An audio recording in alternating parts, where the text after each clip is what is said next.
오늘 여러분과 함께 나눌 말씀은 신약성경 누가복음 17장 11절부터 19절까지 말씀을 나누겠습니다. 예수께서 예루살렘으로 가실 때에 사마리아와 갈릴리 사이로 지나가시다가 한 마을에 들어가시니 나병 환자 10명이 예수를 만나 멀리 서서 소리를 높여 이르되 예수 선생님이여 우리를 불쌍히 여기소서 하거늘 보시고 이르시되 가서 제사장들에게 너희 몸을 보이라 하셨더니 그들이 가다가 깨끗함을 받은지라. 그 중에 한 사람이 자기가 나은 것을 보고 큰 소리를 하나님께 영광을 돌리며 돌아와 예수의 발 아래 엎드려 감사하니 그는 사마리아 사람이라. 예수께서 대답하여 이르시되 10사람이 다 깨끗함을 받지 아니하였느냐? 그 9은 어디 있느냐? 이 이방인 외에는 하나님께 영광을 돌리러 온 자가 없느냐 하시고 그에게 이르시되 일어나 가라 내 믿음이 너를 구원하였느니라 하시더라. 아멘. 하늘의 문을 여소서 이곳을 주목하소서 주를 향한 노래가 꺼지지 않으니 하늘을 열고 보소서. 아멘 아멘. 이곳에 임재하소서. 주님을 기다립니다. 기도의 향기가 하늘에 닿으니 주여 임재하여 주소서.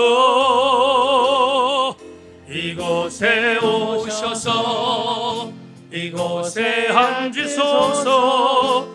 이곳에 드리는 예배를 받으소서. 주님의 이름만이 오직 주의 이름만 이곳에 있습니다. 다시 한번 하늘의 문을 여소서. 하늘의 문을 오 여소서. 주여 그렇게 되기를 원합니다. 이곳을 주목하소서. 주를 향한 노래가 꺼지지 않으니 하늘을 열고 보소서. 아멘 아멘. 이곳에 임재하소서. 주님을 기다립니다. 기도의 향기가 하늘에 닿으니 주여 임재하여 주소서. 이곳에 오셔서 이곳에 앉으소서. 이곳에서 드리는 예배를 받으소서. 주님의 이름만이 오직 주의 이름만 이곳에 있습니다. 이곳에 오셔서 이곳에 앉으소서. 이곳에서 드리는 예배를 받으소서. 주님의 이름만이 오직 주의 이름만 이곳에 이름 부음을 있습니다. 사모하며 이곳에 오셔서 이곳에 앉으소서.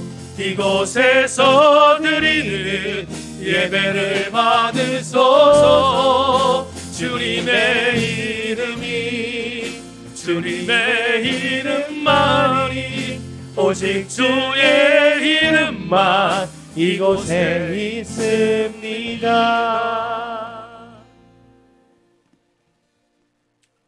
이곳에 오셔서 이곳에 앉으소서.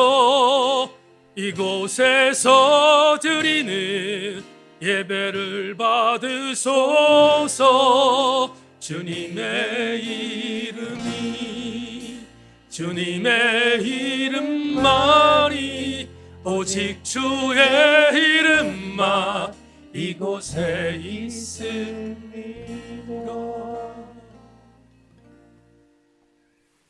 오늘 여러분과 나눌 말씀의 제목은 당신은 어떤 예배자입니까? 이런 제목을 갖고 하나님 말씀의 은혜를 나누겠습니다. 조금 전에 드렸던 찬양의 신앙 고백이 말씀을 듣고 난 뒤에 여러분의 신앙 고백 되기를 주의 이름으로 소망합니다.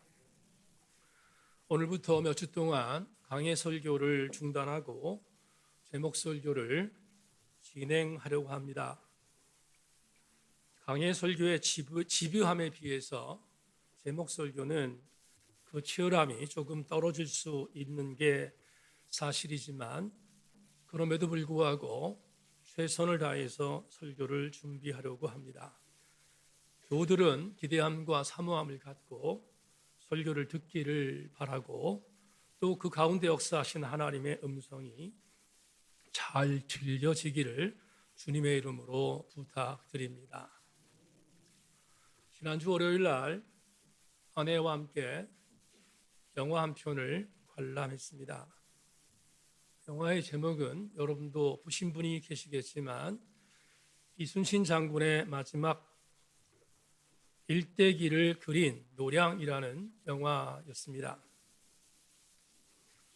저와 비슷한 연배를 갖고 있는 하정환 목사님이 있습니다.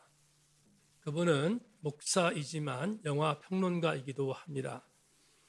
오래전 하 목사님이 그의 책에서 이런 피력을 한 바가 있습니다. 100편의 설교보다 한 편의 감동적인 영화를 시청하면 훨씬 더 은혜가 임할 수 있다라고 갈파한 적이 있습니다.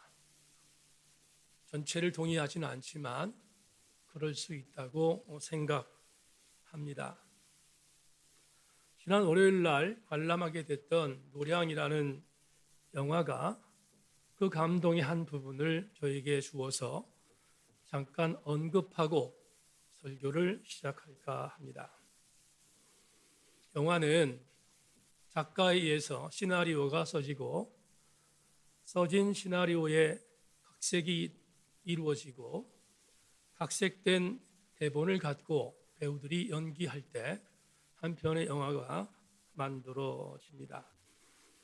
그래서 각색되어지고 쓰여진 드라마의 대본은 대단히 중요하다고 여겨집니다. 노량이라는 영화도 마찬가지였습니다. 명나라의 원군이었던 기회주의자 진린과 당시 임진왜란 7년 전쟁의 막바지에 있었던 왜군의 수장이었던 고니시우키 나가가 전쟁을 빨리 끝내고 싶었습니다.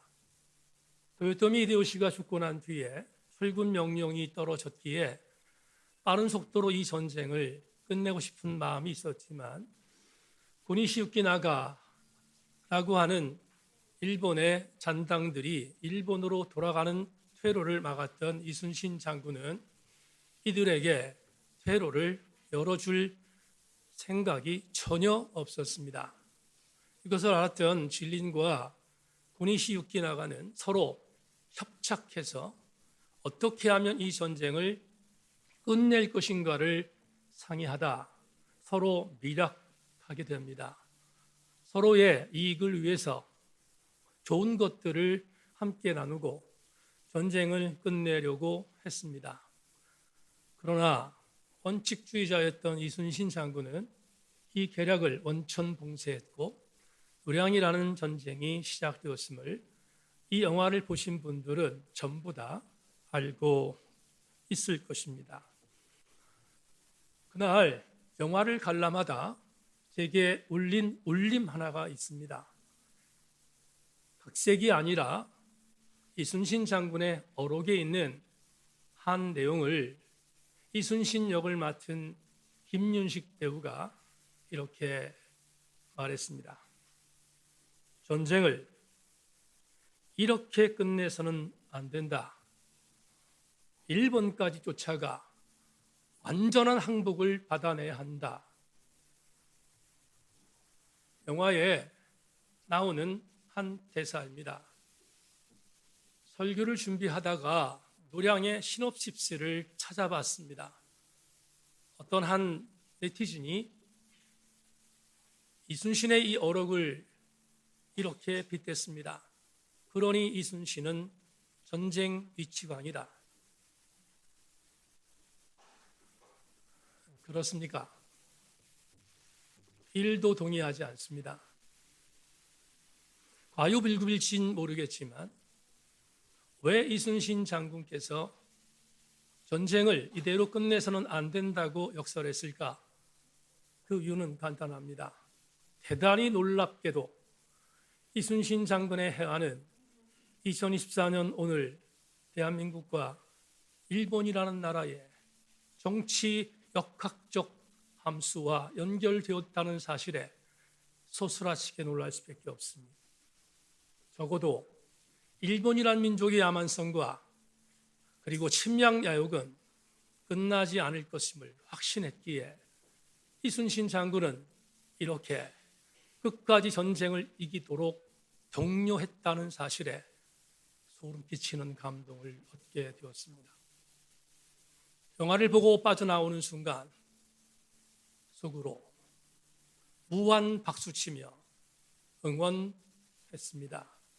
그날 제게 임한 감동은 이론으로 설명할 수 없을 정도의 감동이었습니다. 쇼생크 탈출이라는 영화를 소개한 적이 있습니다. 여러분, 쇼생크 탈출이라고 하는 이 영화의 줄거리는 이렇습니다. 아내가 바람이 나서 아내를 죽였다는 누명을 씌고 쇼생크라는 감옥에 종신형을 언동받았던 팀 로빈슨이 분한 앤디가 너무 억울했습니다. 이 누명을 어떻게 하면 벗을 수 있을까를 생각했지만 방법이 없습니다. 그런데 감옥 안에서 내가 이 감옥에서 반드시 탈출할 것이라는 희망을 갖습니다. 그리고 자기의 독방에서 조금씩 벽을 허물어 약 450m가 되는 오물이 흘러내리는 구멍을 뚫어 드디어 그는 탈출하게 됩니다. 여러 가지의 상황들을 다 차치하고 탈출할 때 이 탈출에 대한 부분을 조금도 알지 못했던 교도소의 동료인 모건 프리먼이 분한 레드가 희망을 꺾었습니다. 그렇지만 앤디는 희망을 놓지 않습니다. 끝까지 희망을 안고 탈출을 꿈꿔 드디어 어느 날 탈출에 성공했습니다.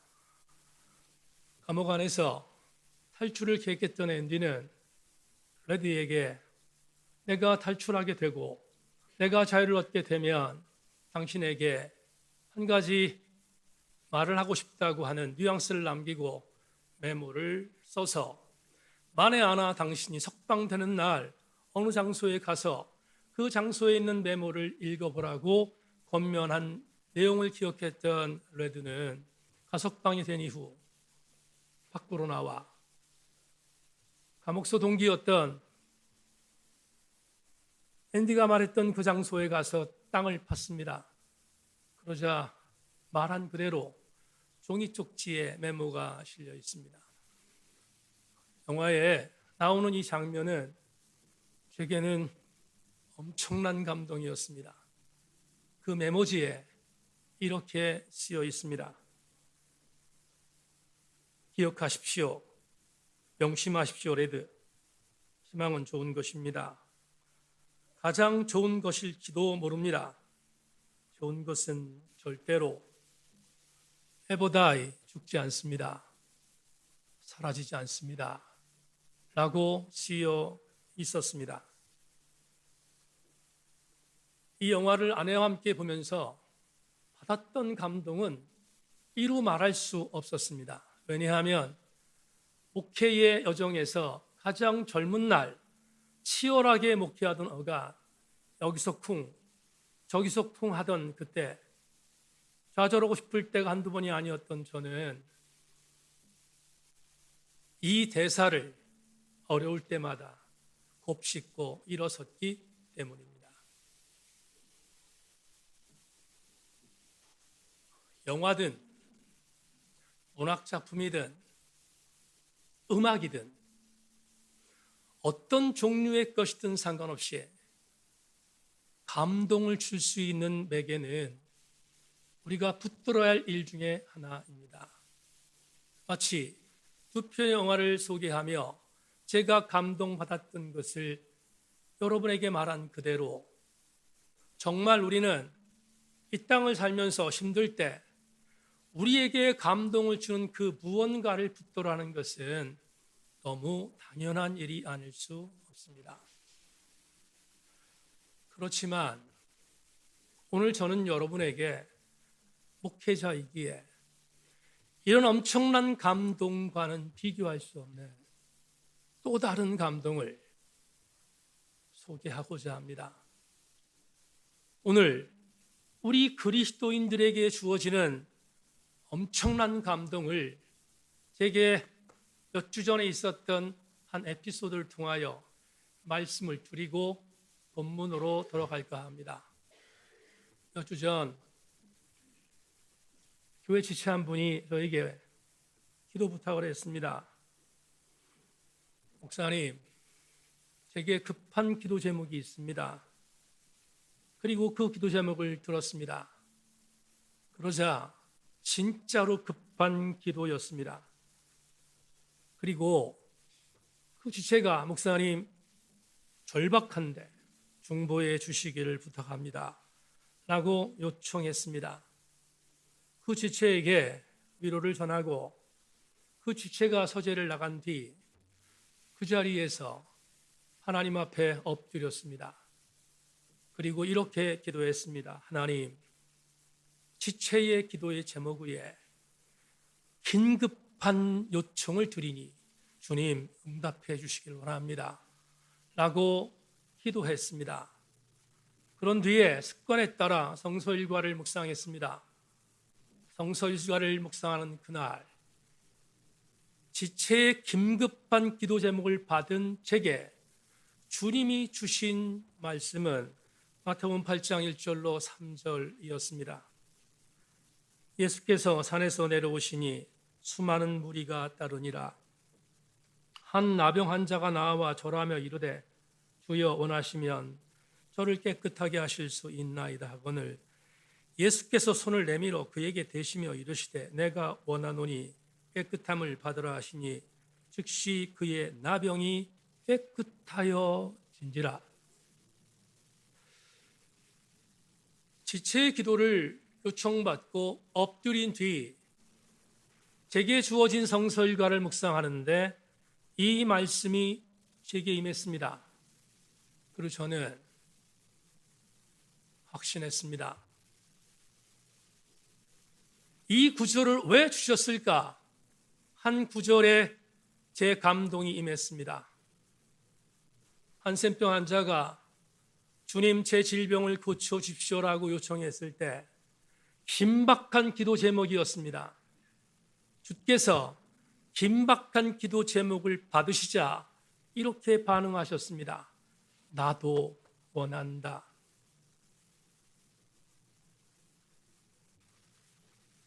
며칠 뒤 기도 부탁을 한 지체가 제게 이렇게 말했습니다.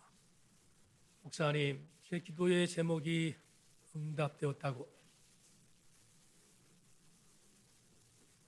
여러분들이, 제가 섬기는 여러분들이 뭔가의 기도 제목을 부탁하고 그 기도의 제목에 대한 부분들을 절박하게 기도했을 때 하나님께 응답해 주시는 감동을 어찌 이론으로 표현할 수 있겠습니까? 주목할 것은 하나님께 절박한 기도의 제목을 갖고 엎드렸을 때 하나님이 내 기도의 내용이 나의 기도의 내용과 같다는 것을 보여준 접촉점은 말씀이 움직이는 예배 안에서였습니다. 성도에게 문학과 음악과 여타 다른 소프트웨어를 통하여 주는 엄청난 은혜가 있고 감동이 있을지라도 절대로 비교할 수 없는 놀라운 감동의 최고치는 예배 속에서 역사하시는 하나님이 주시는 감동입니다.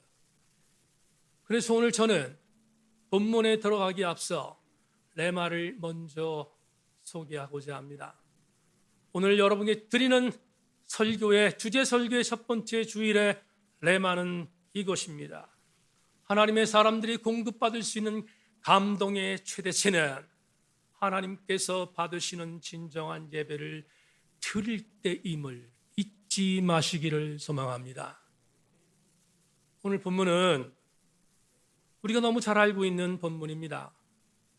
주께서 갈릴리와 사마리아의 경계선상에서 사역을 했을 때 경계선상에 있었던 유대인 한센병 환자 9명과 사마리아 출신 한센병 환자 1명이 주님을 찾아왔습니다. 그리고 의사 누가는 자기의 전문적인 지식이 의학이었기에 주님과 한센병 환자 사이에 일어났던 이 일들에 대하여 대단히 세밀하게 묘사한 장면이 오늘 본문에 등장합니다. 예수님을 찾아온 한센병 환자 10명은 주님을 찾아왔지만 주님이 계신 장소에 가까이 갈 수 없었습니다. 왜 그렇습니까? 레위기서에 있는 것처럼 한센병 환자는 격리되어야 했기 때문입니다.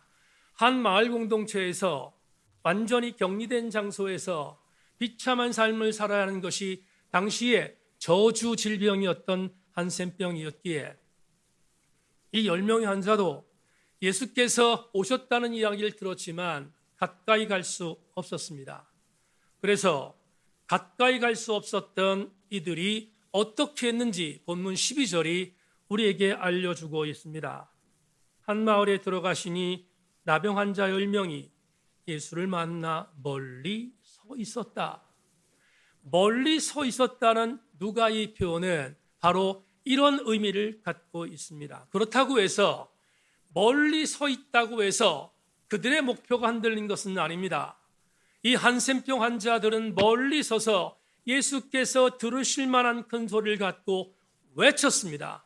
예수 선생님이여 우리를 불쌍히 여겨달라고. 놀라운 것은 선생님이라는 에피타테스라는 헬라어는 큐리오스라는 단어와는 전혀 다릅니다. 적어도 이들의 신앙적인 여정은 아직까지 뜨겁지 않았다는 것을 보여줍니다. 왜 그렇습니까? 지금 자기들의 질병을 고칠 수 있는 사람이라고 보았던 예수님을 큐리오스 주라고 고백하지 않고 에피타테스 주라고 고백하지 않은 선생이라는 단어는 이들의 신앙이 아직은 겉돌고 있다는 사실을 알려주는 근거입니다. 그럼에도 불구하고 예수님은 그들의 소리를 들으셨습니다. 듣고 난 뒤 그들을 향하여 반응하셨습니다. 어떤 반응을 했는가? 이렇게 말씀하십니다. 너희 몸을 제사장에 가서 보여라. 여러분, 주님이 10명의 문둥병 환자들이 멀리 있었기에 그들에게 다가셔서 안수하거나 성경에 없지만 교회에서 많이 쓰는 안차를 하거나 등등등 여러 가지의 액션을 했다면 또 그러시다고 생각하겠지만 본문은 아무것도 행하지 않았던 주님이 그냥 말씀하셨습니다. 너희의 몸을 제사장에 가서 보이라는 것입니다. 이유는 간단합니다. 혹여나 천형이었던 한센병 환자가 극적으로 치유받아 몸이 회복되었다면 당시 율법에 의하면 반드시 제사장에게 보여야 했기에 확인받으라는 의미로 주님은 제사장에게 가서 몸을 보이라고 한 것입니다. 주목할 것은 이 10명의 한센병 환자들이 주님의 선포를 따라 제사장에게로 갔습니다. 성경을 보면 그들이 제사장에게 가다가 라고 본문이 기록합니다. 제사장에게 가다가 헬라어 휘파게인의 번역이 가다가입니다. 그런데 휘파게인, 가다가라는 이 헬라어 동사는 미완료 동사로 헬라어 원어 성경에 기록되어 있습니다. 무슨 말인가 하면 미완료 동사라는 것은 어떤 동사적인 활동 자체가 완전히 이루어지지 않은 상태에 쓰는 단어입니다. 휘파게인이 바로 그런 것인데 뭘 누가가 강조했는가? 10명의 한센병 환자는 예수님께 가고 있습니다. 가는데 그 가고 있을 때까지 그들은 한센병 환자였습니다. 어떠한 육체적인 치유가 일어나지 않은 상태임을 누가는 의사였기에 아주 소상히 밝힐 수 있었습니다. 어떠한 기적도 나타나지 않았습니다. 그런데 그 시기를 건너고 가다가 어느 순간 그들의 몸에 변화가 나타나고 있다는 것을 알았습니다. 썩어 문드러지는 피부가 살이 돋고 다시 건강해지는 것을 느꼈습니다. 상상해 보십시다. 얼마나 엄청난 충격과 감동이었겠습니까? 이들은 제사장에게 몸을 보이러 가다가 고침받은 어느 순간을 경험하고 얼마나 기뻤을까 하는 생각을 짐작할 수 있는 내용이 본문에 있습니다. 오늘 설교의 주제절 15절과 16절을 자막을 확인해 주십시오. 그 중에 한 사람이 자기가 낳은 것을 보고 큰 소리로 하나님께 영광을 돌리며 돌아와 예수의 발 아래 엎드려 감사하니 그는 사마리아 사람이라. 10명의 한센병 환자가 분명히 고침을 받았습니다. 가다가 몸이 변화된 것을 알았습니다. 아마도 유대인 출신의 9명 환자는 너무 기쁜 나머지 제사장에게 확신된 마음을 갖고 몸을 보이기 위해서 갔을 것입니다. 추론입니다. 성경은 그것이 나오지 않기 때문에 설교자가 추론합니다. 제사장에게 분명히 갔을 것을 저는 확신합니다.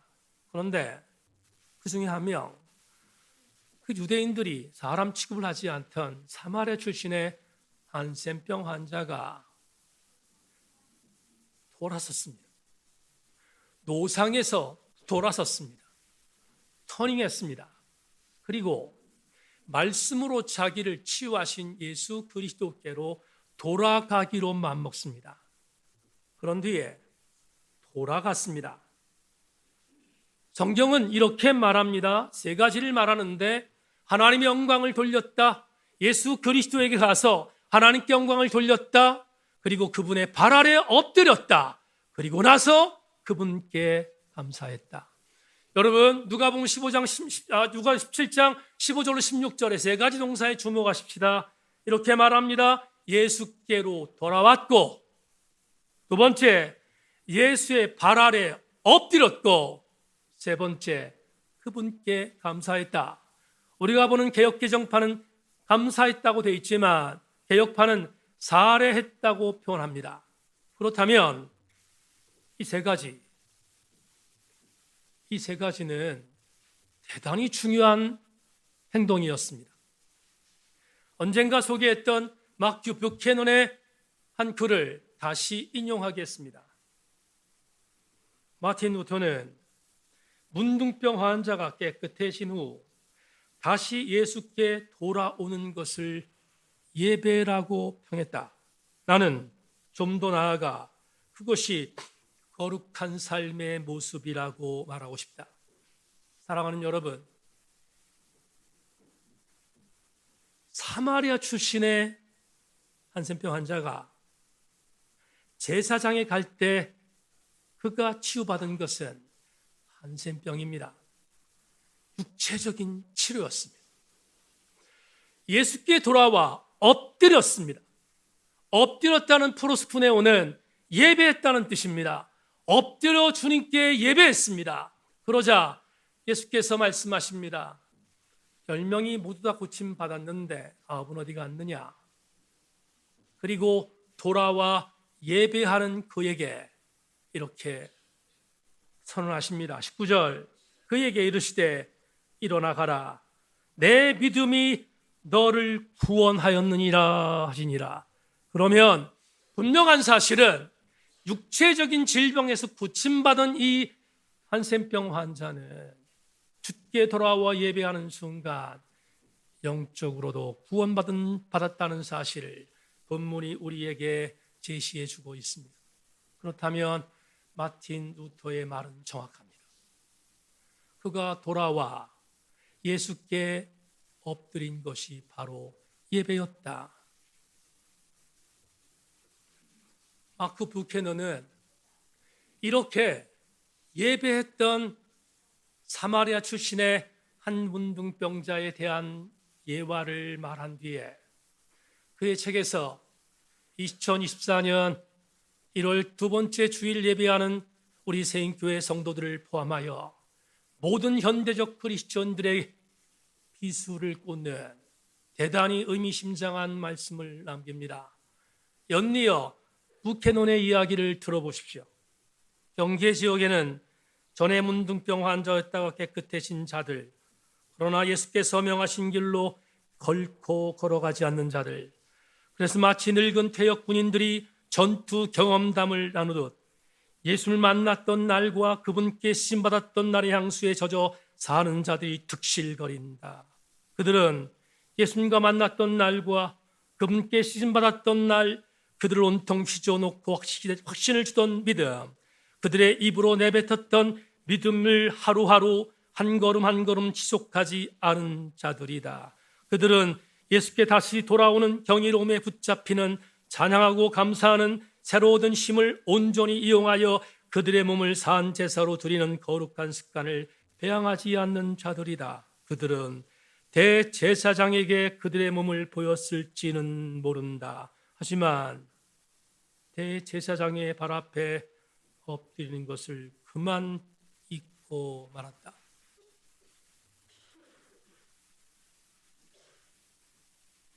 저는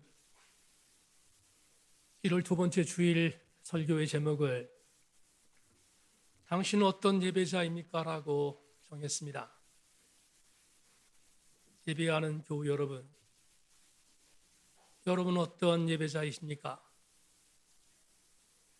육체적인 범사의 승리함을 경험하고 하나님 앞에 내 문제가 해결됐다고 펄쩍 튀며 기뻐하는 그 기쁨 속에 그 기쁨의 근원이 하나님 것을 인정하고 예배하는 자들이십니까? 아니면 하나님은 내가 힘들 때 나를 적절하게 맞춰주시는 로봇 하나님이라고 믿고 예배하는 자들이십니까? 아모스 5장 21절 24절은 제 목회에 정체성을 준 성경 구절입니다. 자막을 보십시오. 내가 너희 절기들을 미워하여 멸시하며 너희 성회들을 기뻐하지 아니하나니 너희가 내게 번제나 소제를 드릴지라도 내가 받지 아니할 것이요 너희의 살찐이 생의 회복제도 내가 돌아보지 아니하리니 내 노랫소리를 내 앞에서 그칠지어다. 내 비파 소리도 내가 듣지 아니하리니 오직 정의를 물같이 공의를 마르지 않는 강같이 흐르게 할지어다. 예언자 미가가 활동했던 북왕국 이스라엘에 제위했던 왕은 여로보암 2세입니다.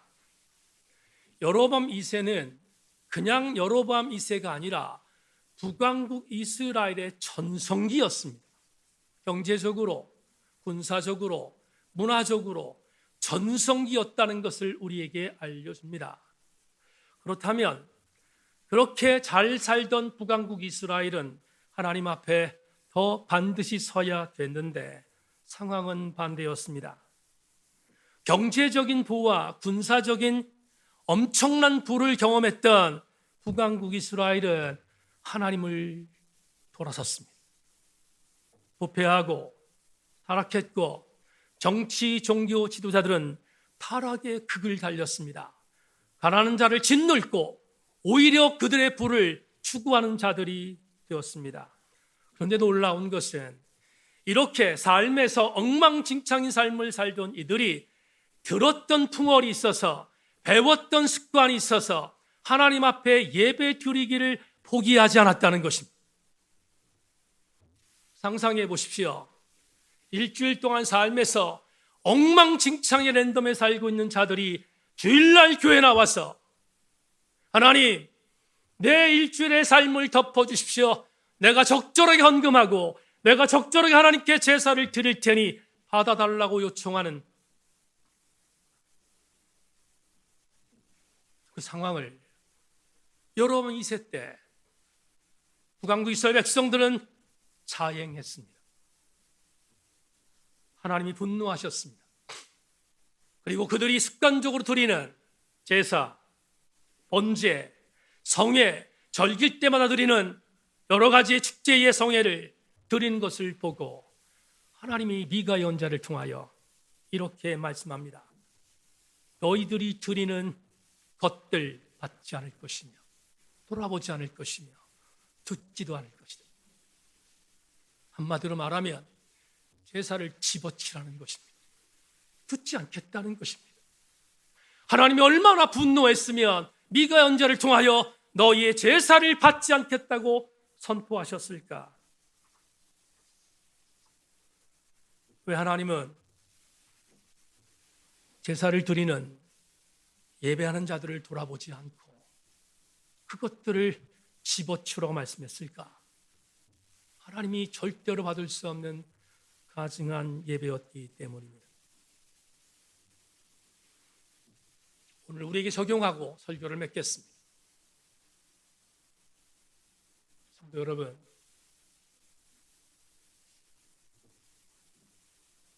미가 시대 때 이렇게 하나님 앞에 가증된 예배를 드리는 광경을 보았던 제사장들은 기뻤습니다.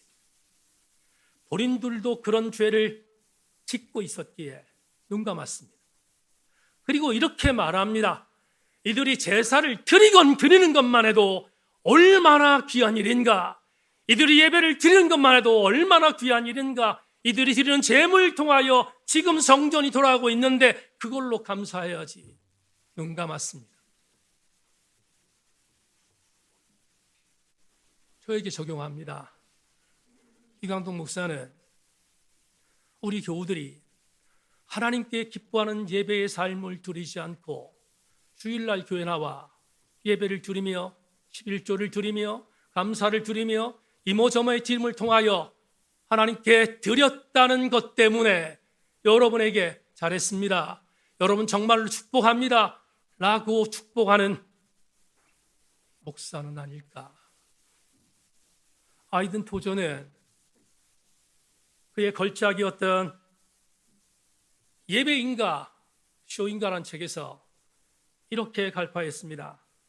깊이 없는 신앙, 속빈 신앙관, 재미에 치우친 신앙 집회, 사람에게 영광을 돌리는 일, 종교적 형식에 의지하는 태도, 동호의 몸 같은 징교활동, 인간의 열정을 성령님의 능력으로 착각한 후에 이런 것들이 바로 오늘의 심각한 영혼의 병적 증상들이다. 이어서 말합니다. 예배가 밀려난 자리에서 프로그램이라는 이상하고 낯선 것들이 들어왔다. 현재 기독교는 이 땅에서 아주 재미있는 것이 되어버렸다. 하나만 더 우리 영적 곤고함과 비참함을 애통해 하며 하나님 앞에 주저앉아 우는 것이 예배다. 종교적인 오락을 통해 위로를 받는 것이 예배가 아니다. 이 목사는 주일 예배를 준비하고 수요일 예배를 준비하고 새벽 예배를 준비하며 예배를 드릴 때마다 날마다 하나님께 묻는 것이 있습니다. 하나님, 이 종이 인도하는 예배가 하나님께 진정으로 드려지는 예배입니까? 하나님, 이 종이 인도하는 예배의 통곡과 그리고 돌이킴이 있는 예배입니까? 하나님, 종이 인도하는 예배를 통하여 사람들의 귀를 달콤히 만드는 메시지를 전달하는 얄팍한 주의 종입니까? 아니면 저들에게 하나님 말씀을 증거하는 강력한 사자우를 전하고 있습니까를 묻고 또 묻습니다. 여러분이 예배를 마치고 돌아갈 때, 서로 인사하며 나갈 때 이렇게 오늘 내가 정말 잘 만들어진 오페라 하우스에 있는 정말 재미있는 오페라를 관람했다. 내가 오늘 오케스트라와 함께 더불어 휘황찬란한 그런 아름다운 성가대의 기가 막힌 음악 뮤지션들의 아름다운 쇼를 보았다.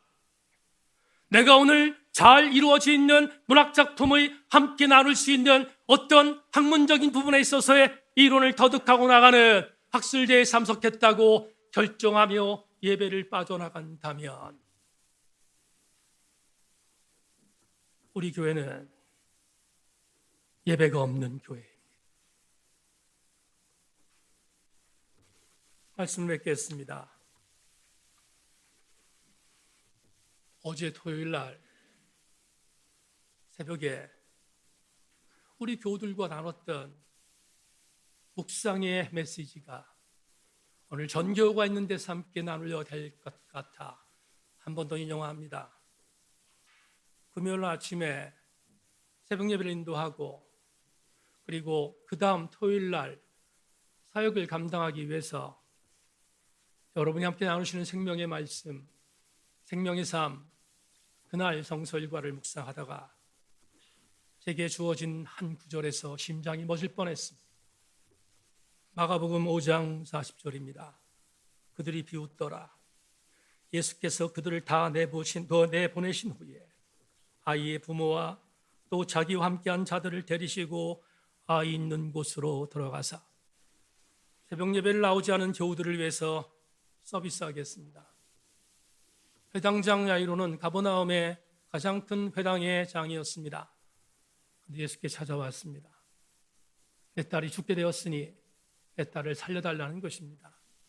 파격이었습니다. 혁명이었습니다.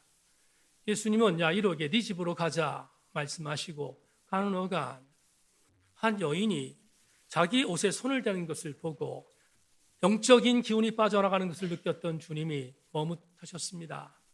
12년 동안 혈류증을 앓던 여인이 자기의 옷에 손을 댄 걸 보고 내 믿음이 너를 구원했다고 그녀의 12년 동안 이루어졌던 혈류증을 치료하는 과정 때문에 머물렀습니다. 그런 뒤에 이어 다시 회당장 야이로 집으로 떠났습니다. 떠났더니 사람들이 울고 있습니다. 이미 딸이 죽었다는 것입니다. 주님이 지체했기 때문에 딸이 죽었다고 생각하는 사람도 있었을 것입니다. 수많은 사람들이 야이로의 집에서 헌화하고 통곡하고 있습니다. 주께서 말씀합니다. 이 아이는 죽은 게 아니라 자는 거다. 그러자 울고 있었던 사람들이 성경에 말합니다.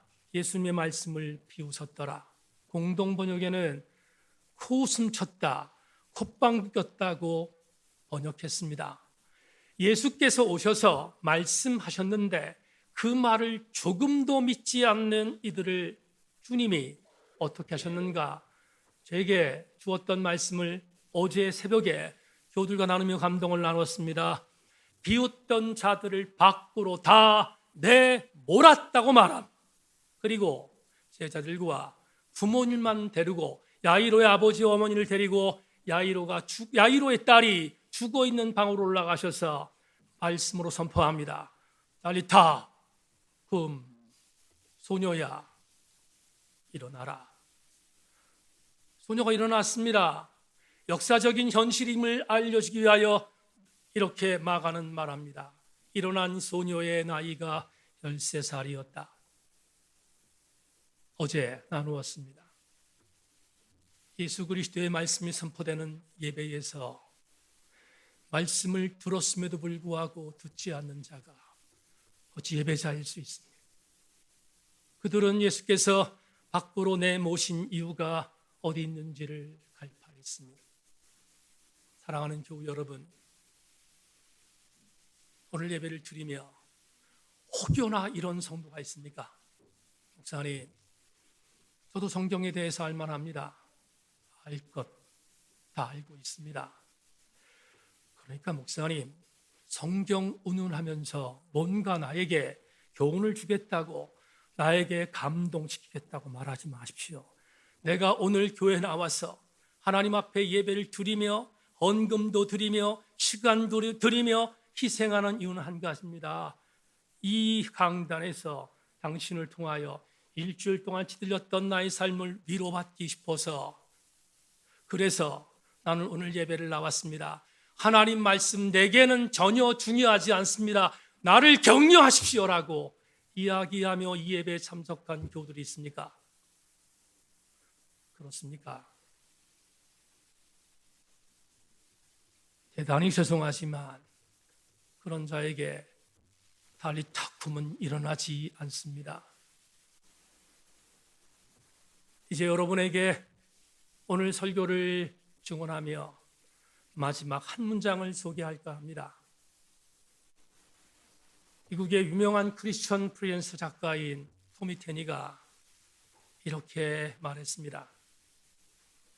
하나님의 최선의 선택이자 약속은 하늘의 방법에 따라 하나님을 예배하는 우리들 가운데 그분이 임하신다는 것이다. 당신이 예배로 그분을 세우면 그분이 오실 것이다. 예배를 마치고 나가는 교우 여러분, 소망합니다. 예배를 드릴 때마다 그분을 세워 주십시오. 예배를 드릴 때마다 그분을 높여 주십시오. 그러면 그분은 여러분들에게 임재하실 것입니다. 그게 예배입니다. 오늘 우리 모든 교우들에게 이 강력한 예배를 통하여 임재하시는 하나님의 은혜가 우리 세인교회 모든 성도들 휘감기를 주님의 이름으로 소망합니다.